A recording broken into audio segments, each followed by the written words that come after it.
InLaxWeTrust here at MLL Draft in Philadelphia, hearing Bayhawks GM Brian Reese. What has the process been like for you? It's been pretty exciting. A lot of good players, I think, early on. So I think a lot of people are jostling for position right now. Still kind of up in the air. We don't really know what's going to happen. The picks are in front of us. I've heard rumors of some possible trades. So we'll have to come and wait and see when we pick in the fifth pick. Bayhawks have a lot of picks in this draft. Does that change the approach? Well, we want to move up, and I think it's pretty top-heavy draft. So we have like 5 picks in the top 27 right now. So that gives us a good chance to address a lot of positions with some pretty good players. How different is this draft compared to the other draft in December?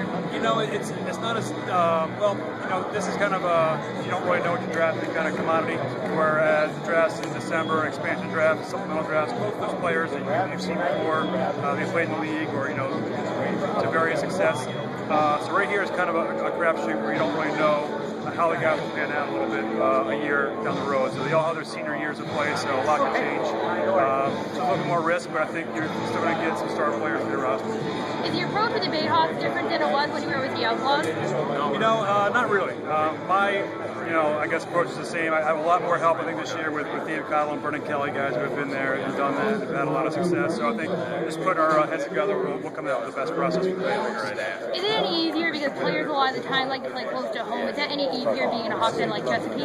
It is. You know, it is compared to Denver, where everybody was kind of flying in, and you had to kind of see who would be able to make it. In Chesapeake, it's not really an issue at all. We have so much talent in the backyard, and it's nearby, so that doesn't become a factor like it was in Denver.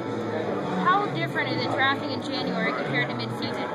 It's a little tougher. I mean, I think this year is a little bit easier because you know what you're kind of getting into. Where last year you're kind of thrown into it, so you really weren't scouting a year in advance. So, but I think this past season we kind of knew what was going to happen. So we were scouting the people who were juniors last year. So we have a better idea this year. I think it's how guys are pan out, but still so much can change with injuries. It's the way guys are playing and using on their college team that it's still a little bit risky.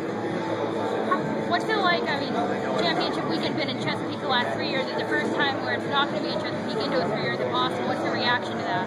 A little bittersweet. Obviously, love to be at home and play in front of our home fans, but understand that the league's got to grow and move it around in different areas. So it's totally understandable. Our goal is the same: is to try to win a championship this year. What direction do you think the league is headed in? All positive, great things. I remember 6 years ago at meetings, you were trying to figure out how to survive year to year, and now it's all growth and how we're going to end up growing our current teams and our current base, and a lot of positive things coming out with the TV deals and all the stuff we're getting out there. For our fans, they're pretty amazing, and the fans continue to come and our attendance grows. So it's an exciting time for us. Thank you for your time. All right, thank you very much. Appreciate it.